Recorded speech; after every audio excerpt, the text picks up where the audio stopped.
Hey everybody, and welcome back to Ringside Regression. I'm your host George, and with me, of course, always is Jack. How are we feeling about everything? I guess the playoffs. I guess it's a holiday for you today. It was the long weekend in Canada last weekend. How are things going? Yeah, I mean, almost forgot about today's recording with it being Memorial Day in the United States. Nice to see them capture the World Championship there for the first time in 92 years, which was Yeah, my really God. interesting to me. The overtime goal for Tage Thompson, I was more interested to hear Andrew Ghetto's name be called before the goal than the actual goal itself. I don't know if Yeah, I was like, holy crap, I forgot about that guy. So that yeah, was a no, funny moment. it was crazy to see Switzerland in that game too. Like they actually they had a really good tournament. For anybody who didn't watch it. Shout out Uh, JJ Moser. and yeah, JJ Moser had a really good tournament. Obviously they got the help from Niederreiter coming over. Uh, After the loss in the playoffs.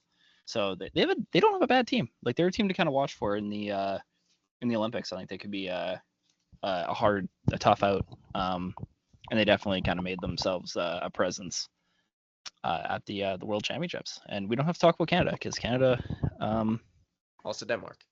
yeah, the Sidney Crosby and Nathan McKinnon led Team Canada lost to Denmark Happens. What are you gonna do?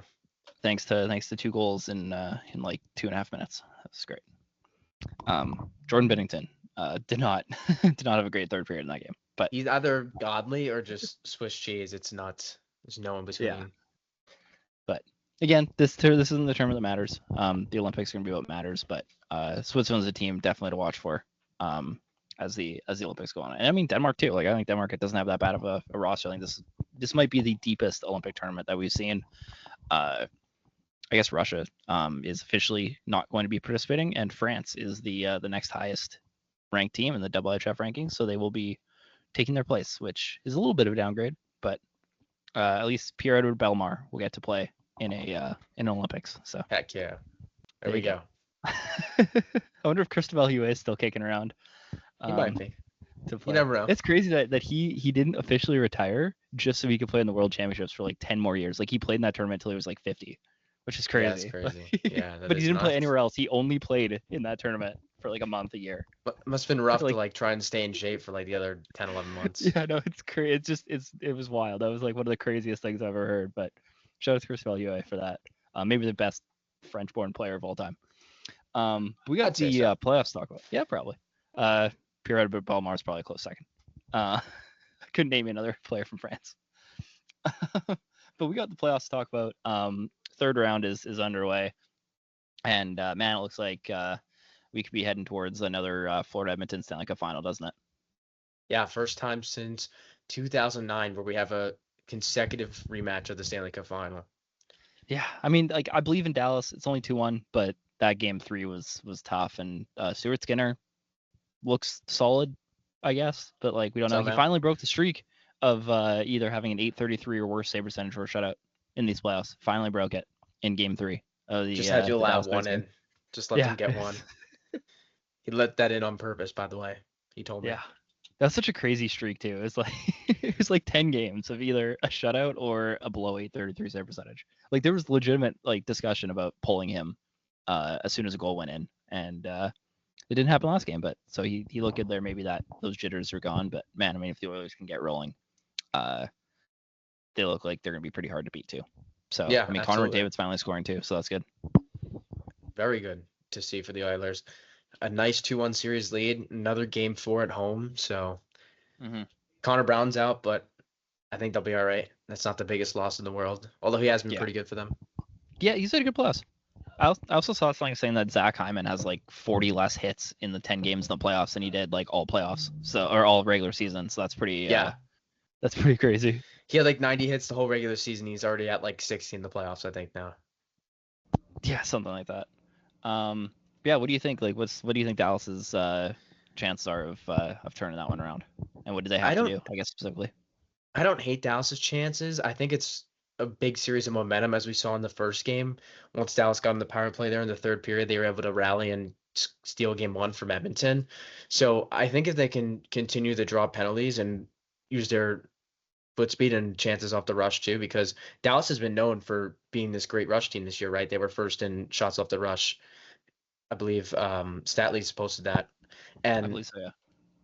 Edmonton's been dominating off the rush. They've nearly doubled their chances on the rush this series in the first 3 games so far. So it'll be interesting to see if Dallas can get back to playing to their strengths or find a way to crack Edmonton's rush defense so far, because I think that's a big thing that can potentially help them get back on track 5-5. We know once they get on the power play how effective they are. We saw it in game one. So I think just a 5-5 scoring for Dallas probably could be fixed. And obviously we got to tighten up on defense. Can't allow 6 goals like they did in game three. No, absolutely not. And that's gonna be the biggest thing. Is I mean, obviously they have Jake Ottinger, who we saw in the Winnipeg series can be the best goalie in the world, any given night. So that's definitely an advantage for them too. I'd feel better about Dallas's chances of coming back in this situation than I would if Edmonton was down 2-1. Just based on the fact that Jake Ottinger's still there. Dallas is still kind of the sleeping giant where like and this kind of the interesting thing is that like outside of Mikko Rantanen, who really hasn't had a great round 3, like all of Dallas's like best players are basically their fourth line. Like we really haven't seen a lot from any of their middle 6 guys. And this team was supposed to be like they were built on this depth, like they were the super deep roster. And I mean Mikko Rantanen's cooled off a little bit, and we really haven't seen anything else from at least sustainable from anybody else on this team yet. I mean Mikael Granlund look like their second best forward in these playoffs. Like it that's a little concerning, but it's also one of those things where it's like that they could just turn it on, and then all of a sudden it's they're this unstoppable force. So that's really interesting to me. And I mean, you can kind of say the same thing about the Panthers too, with Matthew Tkachuk, who's been pretty invisible in these whole playoffs, and yet they're a win away from the finals as well. So both teams are very interested in that aspect, but I definitely think Game 4 is the obvious swing game in the series. I don't know if I see the Stars winning 3 in a row. Yeah, I don't think they would beat Edmonton 3 times in a row. And I think too, we're seeing with teams like Florida and Dallas, these are some of the deepest forward cores we've seen in like the last decade and a half. Like you look at teams like Tampa Bay, Colorado a couple years ago when they won the Stanley Cup. Yeah. And the scoring distribution is very wide. Like they have a ton of guys that can turn it on at any point in time, but you have to distribute those minutes to everybody when you have all this talent up front, right? Like I know we see teams like Edmonton have McDavid and Draisaitl, and they rely heavily on them and give them a big chunk of the minutes every night. But when you have guys like Matthew Shane and Jason Robertson down in your bottom 6, like the ice time has to be distributed pretty evenly, and it allows them to be effective. And you're not going to see a lot of top end scorers. You're going to see it more balanced scoring distribution. So I think that also plays a part in it too. That's true. That's fair. Like just having such a balanced and loaded team, like the points and the accolades are going to be spread out a little more than it is in a place like Edmonton. But I mean, both these teams are in the conference finals again, so this is not a bad way to build a team. It's just sometimes understanding that some of these star players on these very good teams are going to maybe slow down a little bit at times, and some of the depth is going to pick up the slack, I'd say. Yeah, absolutely.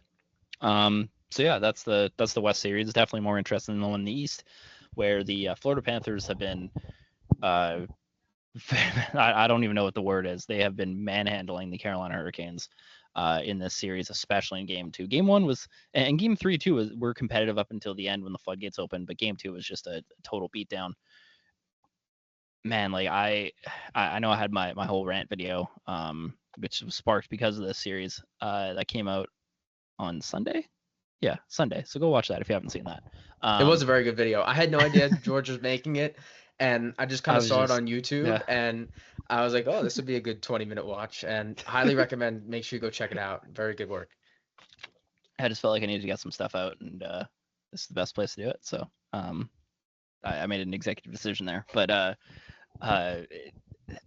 really, you look at the Hurricanes right now, and the biggest issue for me with this team as a whole is just the fact that they don't seem to adjust at all. They very much just are stubborn in the fact that they're going to run the same system every single night, do the same things every single night until it works, because they've had success at it to a point. And I mean, clearly they've been to a bunch of conference finals with it, and they've won a bunch of games in the regular season. They've been very consistent in that aspect. But the waiting for the numbers to kind of balance out in terms of scoring over 82 games is fine, but when you're dealing with a situation where you have to win 4 out of 7, it can get a little shaky. And I think that's my biggest criticism of Rod Brind'Amour as a whole, is just the fact that this team is very stubborn in the way that they want to play.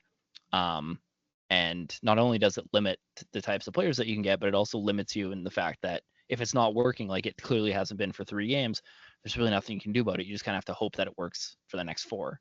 And maybe it does. Like the proof of concept is there that it works over a long period of time. But I think that's really my biggest criticism of Rod Brind'Amour, and the way that this Hurricanes team is constructed, is the fact that they're very one-dimensional in what they can do, and if what they do doesn't work, it can really make them hit a wall. And I don't know what the solution to that is. I don't necessarily think that it's getting a new coach. I think Rod Brind'Amour is a pretty good coach. I think he's definitely in the top half of the league. But I definitely think you have to be a little bit more situational, and that definitely been my biggest criticism of this team. And I mean, you see teams like the Lightning and the Panthers, who are able to be situational and able to kind of change their philosophies a bit. And Carolina just hasn't been able to do that. And clearly the Panthers taking advantage again. So Yeah, once again, it's going to be 7 games in a row now. Florida has beaten Carolina in the Eastern Conference Final. And I think it's really interesting, too, because you look at a guy like Rod Brind'Amour, who's coaching this Carolina Hurricanes team, and you look at this Carolina team on paper, and you'd say, if Rod Brind'Amour is not coaching this team and they don't have the current system that they do, does this team even make it that far to up until this probably point not. at the conference final? Like, I think No. they're way worse off without Rod Brind'Amour. I just think Rod Brind'Amour and the style that they play maximizes what they have right now. Like, if Yeah. you have a different coach or a different voice in the room, I don't think this team is very good. No, I mean, I mean, like the Metro is the Metro what it was this year, so this might be kind of an outlier in that case. But I definitely think that, and it's definitely like the biggest issue in this team is just the lack of a true star, right? And it's not for lack of trying either. I mean, Carolina traded for Jake Gensel last trade deadline, and he didn't want to resign, and they traded for Mikko Rantanen this year, and he didn't want to resign. So they're like, it's not from lack of, like, the team clearly understands what their deficiency is because they've targeted it now 2 years in a row. It's just a matter of getting that player back. And I mean, they tried, like Mitch Marner was a guy that they wanted to get back in the Mikko Rantanen deal, and he declined the trade there too. So that's, you can add him to the list as the third guy who is, that star winger, point per game kind of producer that this team needs, that just didn't want to come here. So I don't know what the solution is. This is a team that really hasn't wanted to spend a ton of money in free agency, and they've been handcuffed a little bit because of ownership in that sense. And so I don't know who you target, right? Like the funniest option is Mitch Marner signing here in the summer anyway. But I just don't see that being likely, just because of the fact that he didn't want to come here at the deadline. So like they obviously understand what the issue is. It's just a matter of finding somebody who wants to stay that fills that role. And it's definitely not from lack of trying, right? Like this clearly is not the optimal roster that Eric Tulsky and management want, because they've proven that. They went out and got their big swing player now 2 years in a row. They just haven't been able to keep them around. Yeah, for sure. And I think too, we saw this even when the years that they lost to the Rangers, like last year, they went down 3-0 in that series and then clawed back in games 4 and 5 and then almost won game 6, but choked it at the end. So this is a team that's gotten behind in the playoffs now 3 years in a row down 3-0, which is really interesting. And Yeah. only against the Rangers have they made it interesting. So Yeah. I So don't know I what mean, the like, answer is for them. I think it's just a change of voice, to be honest with you. Rod yeah, Brind'Amour's a good coach, but I think you have to get a new voice in there. I mean, it'll be what, year 7, year 8, and yeah. like you can keep making the conference final all you want. That'll sell well for the fans in Raleigh, but I think it's Stanley Cup time for Eric Tulsky and the Carolina Hurricanes at this point. Yeah, and I mean, like, clearly this wasn't the year that they envisioned being like the real Stanley Cup window, because like Yeah. Brent Burton's contract's up at the end of the summer, Orlov's contract's up at the end of the summer. They're gonna have, I think it's like $25-26 million in cap space, plus they have a top 5 to 7 prospect pool in the league, which is really impressive considering they haven't had any top 10 picks in that time. So like they still have a bunch of weapons. It's just about being able to use them and convert that into guys who can help this team. And I mean, Nikishin's coming up now, so you can add that to the mix as well. So like, there's definitely hope here. There's definitely opportunity, but I don't foresee them winning 4 in a row against the Florida Panthers team that's been rolling, and it'll have to come up to next year. And I think the most interesting thing about this, and we kind of touched on it in the preview episode, but this would have been a first round matchup in a 1v8 format, and maybe that would have been a more appropriate round for this team to get knocked out in, just based on everything that's happening. Yeah. And yeah, I just think that the format of the playoffs has kind of done them a bit of a disservice, because I don't think that this narrative around the Hurricanes would be nearly as hyped up as it is if they would have got swept in the first round by the defending Stanley Cup champions. Yeah, no, definitely not. And I think too, just because of the streak of conference final losses, there's just this narrative. It kind of reminds me of Toronto a little bit, how the narrative is around Game 7, but meanwhile, a team like Colorado's lost the same amount of Game 7s in a row as them now. Yeah. So, I mean, it's really interesting because people just like to hyper focus and pinpoint like streaks and notable numbers. So I Well, of think course, teams yeah. like Toronto and Carolina are done a little bit of a disservice from all the fans and all the public. So Yeah. And my for vote, the sorry, continue. yeah, my vote when we get to Carolina's offseason is gonna be a coaching change, just to preview that. I think that's fair. But just one last thing. The Minnesota Wild, led by notable anti-analytics GM Bill Guerin, have yet to get out of the first round in like a decade. So, the Hurricanes made it to the third round again. So, there you go. Yeah, there you go. So we're gonna jump into our off-season preview series again. Here we have 2 more teams, both from the Eastern Conference: the Detroit Red Wings and the New York Rangers. Let's begin with Detroit. I think they were lower in the standings. I don't have the standings pulled up, but let's start with Detroit anyway. Really a tough year for this team, because this was kind of supposed to be the year where this team took that jump, right? And I think we said that last year too about the Red Wings, but I thought we were pretty low on them in the season preview. yeah, but said they were in terms missing. of where they should be at this point in the rebuild, right? Like, I think Yeah. the difference between the timeline, that the internal timeline of the organization when Yzerman was hired, compared to where obviously they were going in. I'm not shocked they missed the playoffs. Obviously, we had them missing Yeah. in the season previews, but man, is the Yzer plan done? Like, is this it? Is there a light It's at the end of the cooked. tunnel? No, Like, this what's Yzer what's plan the is light? cooked. I think the I Yzer plan's cooked. And I think if you look at a team like the Red Wings, they should have done exactly what the Montreal Canadiens did this year, Yeah. was sneak in as a wild card team. All right, you lose to the first place Eastern Conference winners, Washington Capitals, but you call it a success, right? Yeah. Montreal got knocked out in 5 games, but nobody's disappointed. They showed up, they played a great season. The Red Wings ran out of gas in December, and I believe they won like 1 game, maybe 0 in March too, like It down the was home brutal. stretch. Yeah. Like they were in line to make it. They were holding on to a 7th, 8th seed at one point, Mhm. and they just completely fell apart. Part of me wonders if it's time to move on from Dylan Larkin and just give the keys to Lucas Raymond up front. It sounds like Yzerman wasn't too happy with his comments about the deadline and the lack of activity. Yeah. Which is interesting. I don't know if that, like, I don't know if there's enough smoke there to say that he's going to get traded this summer, but I think it's an interesting discussion to have. But again, like, can this team, like, I think if you move Larkin, I struggle to see where there's like a hockey trade that you can move Yeah. Larkin to get players back. So you're just taking a step back, right? Because obviously you have to replace that production. I don't know if Yzerman can afford to do that, right? Like, I don't know if he can afford to push this back another He'll 2 lose years. his job. Yeah, like but again, like, he's so beloved in Detroit, like maybe they'll just hang on to him forever, which also might be detrimental, right? Like, it's such a weird, like, this is the problem when you hire people that are legends in your organization as players to front office roles, because it sets up this world where if they're not successful, you can't really cut them off because there's so much nostalgia there, right? And you see this even with Red Wings fans, like, still holding on to the hope that this is going to work, and maybe it does, but like, at this point, the proof of concept isn't there, right? Like, he's been here since 2019. 6 years, yeah. Is where he's been here, and I mean, the Canadiens rebuild started in 2022, and they completely tore it out. They were the worst team in the league for 2 years, and they made the playoffs this year. Like they've jumped you. They started the rebuild like 3 years after you did, and I mean, really, the Red Wings rebuild started before that, like the year they missed the playoffs, and I think it was 2016.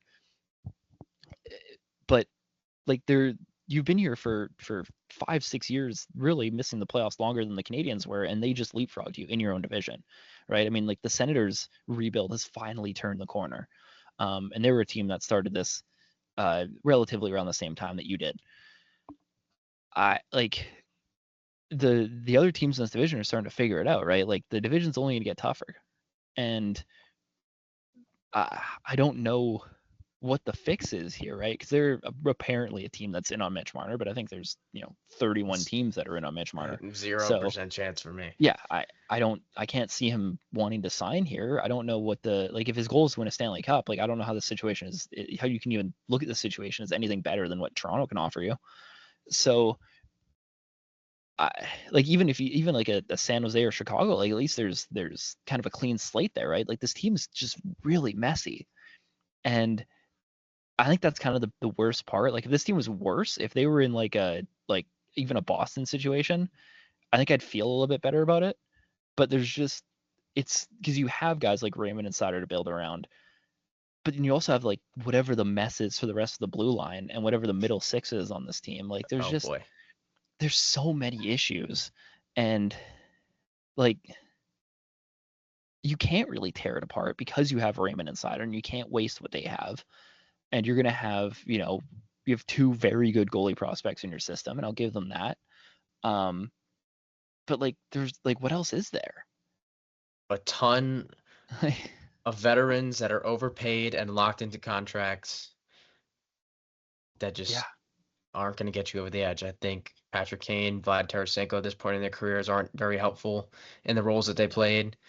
Like JT Compher, right? Like Andrew Kopp, those two horrible deals. Then on the blue line, right? Justin Hull. Yeah, Sherratt, yeah. Man, like Kane and Tarasenko, like if you want to hide them on your third line and play them on your first line power play, go for it, right? Like go like if a Vegas or whatever wanted to sign Patrick Kane for a year and throw him on their third line, play him 8 minutes a night and have him on the first line power play, like what Marchand does for Florida. Yeah, exactly. Like great, perfect. He's not a top 6 forward on a team that's trying to scrape into a playoff spot. It just doesn't like. You think Paul Maurice came in too and brought Brad Marchand to play top 6 minutes? No, and I mean like, it just added to the long list of really tone deaf moves. I think that Yzerman's made, and I think the biggest problem was starting the free agent like spree that he did in the Cop, JT Compher year. And then it just continued from there, right? It was the big deal for Ben Sherratt. It was the Justin Hall move. It was, Patrick Kane. It was Tarasenko, and it was all these guys that just were so ahead. Like he was making moves like 2 years ahead of where this team was supposed to be. They remind me a lot of Seattle, actually. Like they're kind of like the Kraken of the East, where the roster is just kind of a mess. I mean, at least Seattle can kind of see a light at the end of the tunnel now. Yeah, Seattle has light at the end of the tunnel. Yeah, but like fine. They're the Kraken of 2 years ago.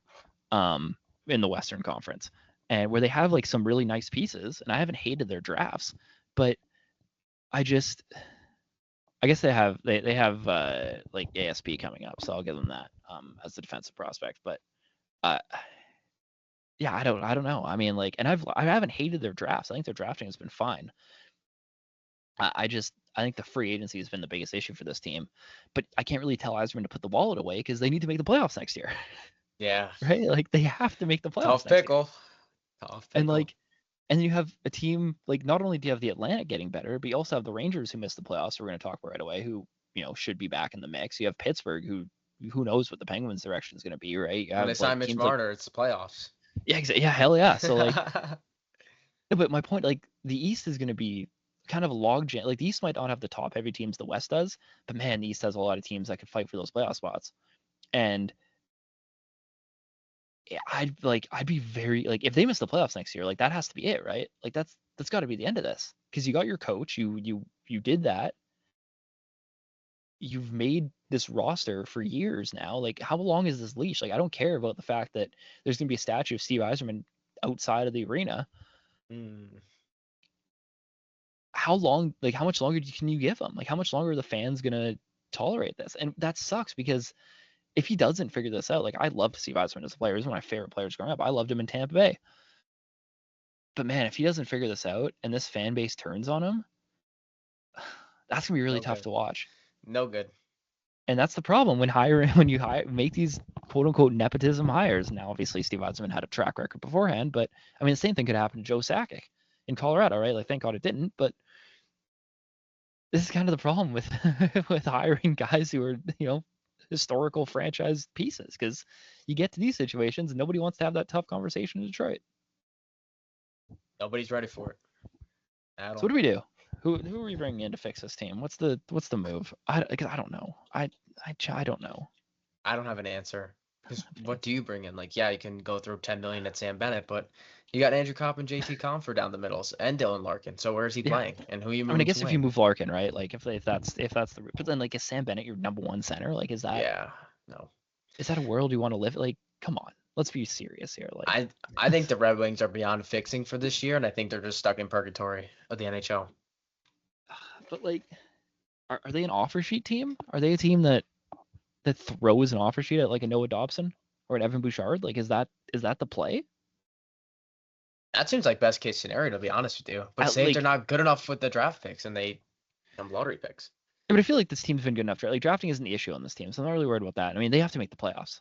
Like, at the end of the day, like they can't be worried about their future anymore. Like, jobs are on the line. Like, it's time to put up or shut up, right? Like, if you're not willing to make a swing like that, like you might as well just resign, because like your roster's not good enough to make the playoffs. It wasn't good enough this year, and the Rangers missed the playoffs.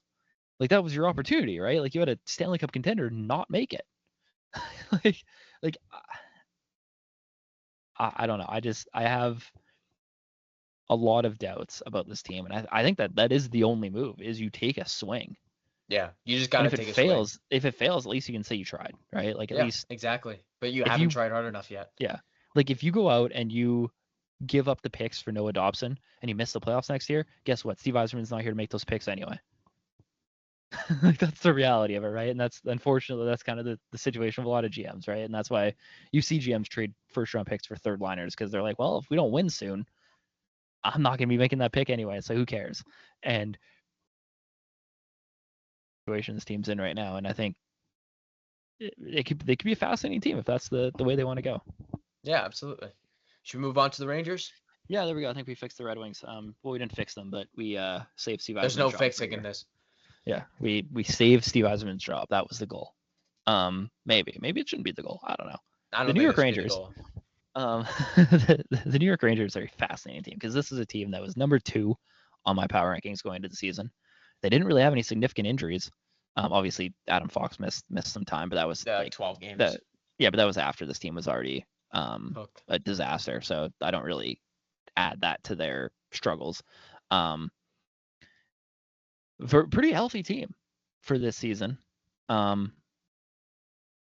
It fell. The wheels fell off real hard. Now they did bring in Mike Sullivan, which I really like. Maybe that's all they needed. Maybe they're already fixed. What do you think, as a Rangers fan? Give me your analysis, because maybe Mike Sullivan legitimately is the fix. Maybe it already happened. I hate to say it, I do think Mike Sullivan is the answer. I think I think we might see the Rangers become this sort of analytics darling next year. I hate to say it, and I think they're going to surprise a lot of people. Yeah. Am I saying they get first in the Metro and go win the Stanley Cup? No, but I could totally see them back in the Eastern Conference Final at this rate. Especially in a weaker Metro, right? Like, I mean, yeah, depending on what Carolina does, like, and if the Devils can, I mean, like, at this point, you can't really bet on the Devils getting healthy.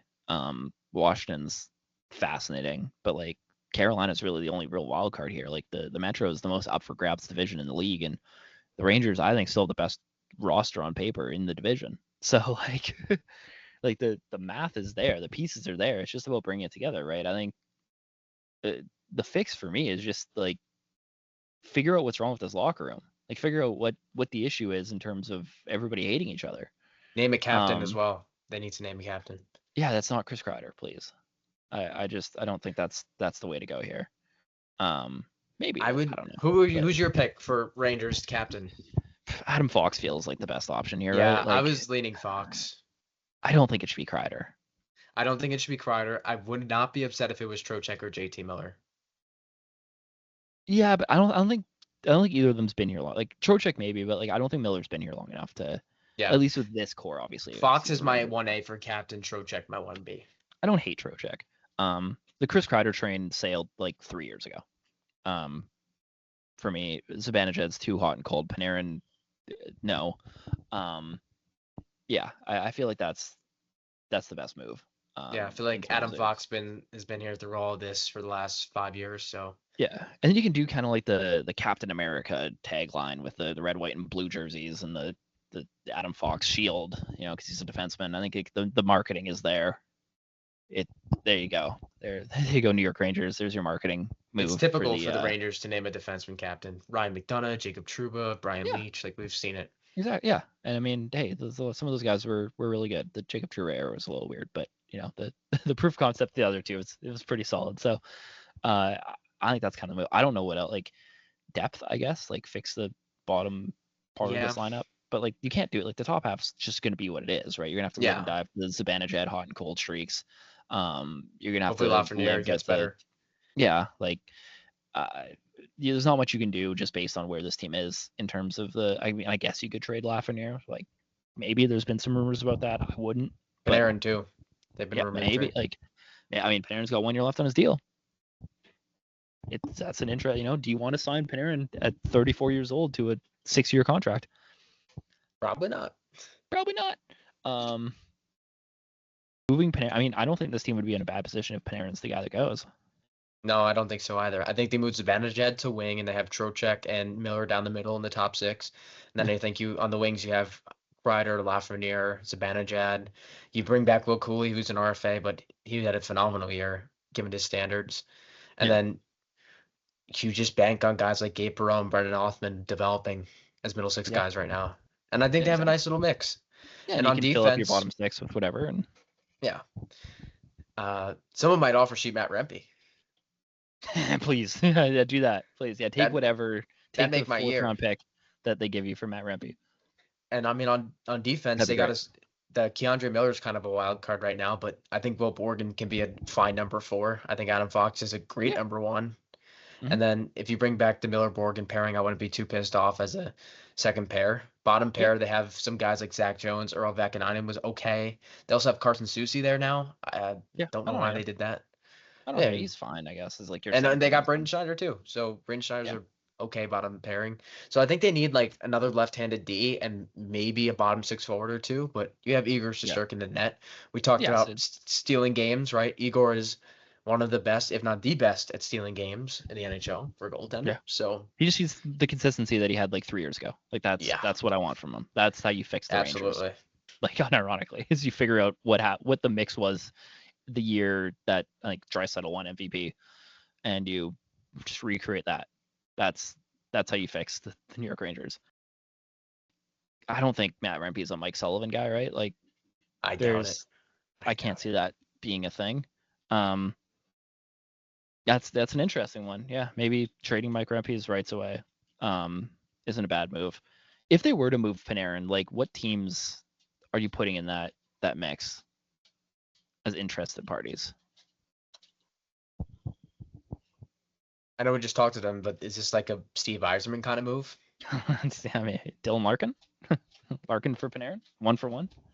Is that the But like, desperate move that they want? I mean, then the Red Wings don't have a center, but yeah, but just they have a lot of prospect capital, don't they?